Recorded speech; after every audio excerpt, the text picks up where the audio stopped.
effectivement d'organisation de salon, d'édition.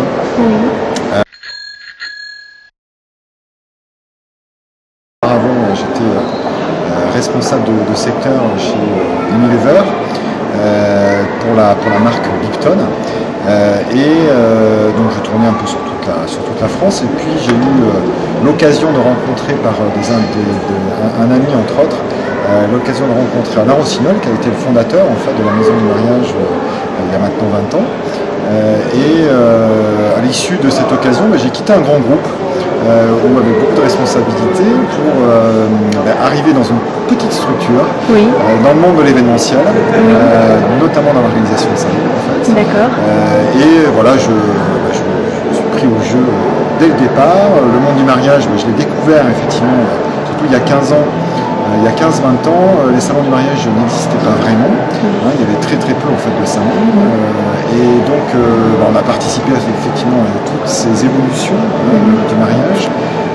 Et donc voilà, très enrichissant forcément, parce que très proche des gens, avec des commerces de proximité, chose que je ne voyais pas vraiment avant dans un grand groupe. C'est un peu atypique en France toujours, puisque c'est une organisation spéciale dans le sens où on est à la fois organisateur de salons du mariage, à la fois éditeur de guides spécialisés dans les réceptions et dans le mariage bien sûr, donc guide magazine, bien sûr site internet qui vont avec, donc tout ce qui est web, blog, etc. Et donc il n'y a pas beaucoup d'organisations dans le vide de province. On n'en voit effectivement qu'à Paris, pour pas le citer, c'est Marions-nous, qui s'apparente effectivement un peu à notre organisation, puisque tous les autres salons, en fait, ils ouvrent des salons et ils ferment leurs salons 2 jours après, parce qu'ils ont d'autres salons organisés dans d'autres thématiques. On en a donc 4 sur Bordeaux, 1 sur Biarritz, donc ça fait 5. Et on va le développer, c'est-à-dire 2015, il y aura des nouveautés. Dites-nous tout. Une nouveauté déjà début février avec Tandem autour effectivement de la création, donc créateur effectivement, et puis dans le style très bohème. D'accord. Et il va se faire dans un lieu très atypique bordelais qui est la faïencerie. Génial. Voilà, c'est pour le 7 février. Et ensuite il y aura d'autres nouveautés cette année. Je peux en parler au moins d'une, c'est Arcachon en fait, puisque ça c'est réservé en fait, dans la magnifique salle du tir au vol, où on va faire un événement un peu haut de gamme, ce que l'on fait déjà un peu au château Pape Clément, qui s'appelle Tendance Mariage, mais dans cette magnifique salle, du moins très connue, du tir au vol à Arcachon. C'est quand? Alors ça sera début novembre 2015. Les futurs mariés vont très bien. La seule chose, si on parle un peu du marché économique du mariage, avant de parler même bien sûr des futurs mariés et de leur comportement, on va dire, le marché du mariage, lui, suit un peu les évolutions, malgré tout, les évolutions de la conjoncture actuelle. C'est-à-dire qu'en fait, le nombre de mariages en France a un peu chuté ces dernières années, mais c'est logique, ça suit effectivement une conjoncture normale. Ensuite, les mariés, eux, se font toujours plaisir. On le voit bien, on les accueille ici. On accueille quand même chaque année au Palais des Congrès, au Salon du mariage de Bordeaux, plus de 2000 couples. Donc on les voit quand même arriver avec le sourire. On les voit arriver effectivement stressés aussi, quand même dans leur organisation. Donc on est là pour ça, nous aussi, de les chouchouter, d'essayer effectivement de les accueillir le mieux possible. Même s'il y a beaucoup de masse, en fait, on essaie quand même de les guider.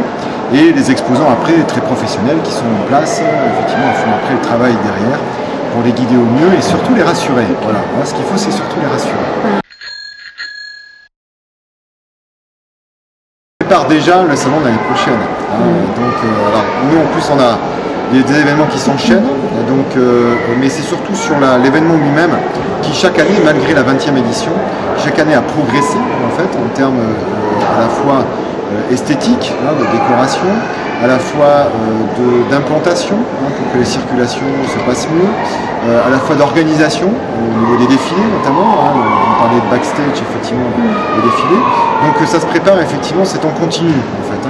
Mais demain, lundi, effectivement, on va attaquer la prochaine édition avec notamment pour ce salon-là un nouveau plan d'implantation pour l'année prochaine, puisqu'on a commencé à en parler avec les exposants.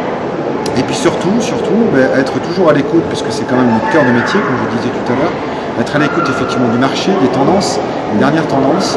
Et donc on fait ce travail un peu journalistique à travers différents moyens, à travers le web bien sûr, à travers les différents magazines aussi qui sortent en France et à l'étranger, d'être toujours à l'écoute effectivement des dernières tendances pour préparer les nouveautés et les animations de l'année prochaine.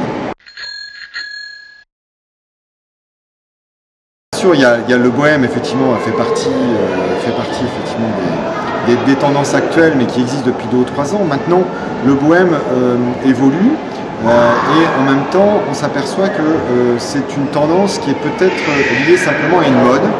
Donc il faut faire attention aux modes, c'est-à-dire qu'en fait, il ne faut pas non plus s'engouffrer dans un secteur qui ne reste qu'une mode, parce que du coup, ça reste éphémère.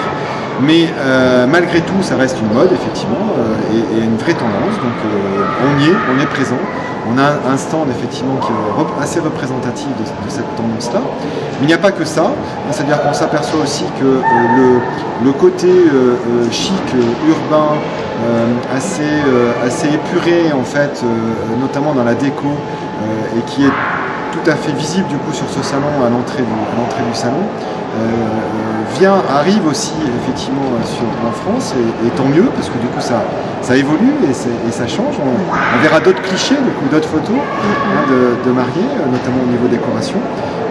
Ensuite pour parler décoration, chose qui reste toujours tendance depuis quelques années, c'est la personnalisation. Les futurs mariés sont ce que souhaitent avant tout les futurs mariés, c'est une vraie personnalisation.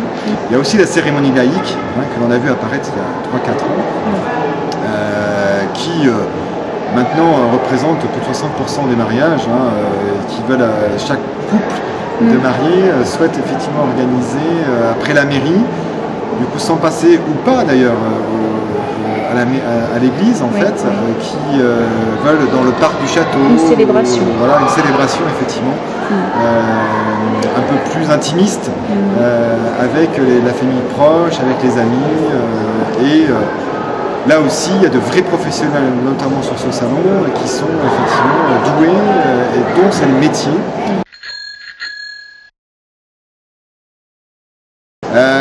C'était comment mon mariage en fait? Un mariage un peu atypique puisqu'on s'est marié sur un bateau qui n'existe plus à Bordeaux, qui était l'Aliénor.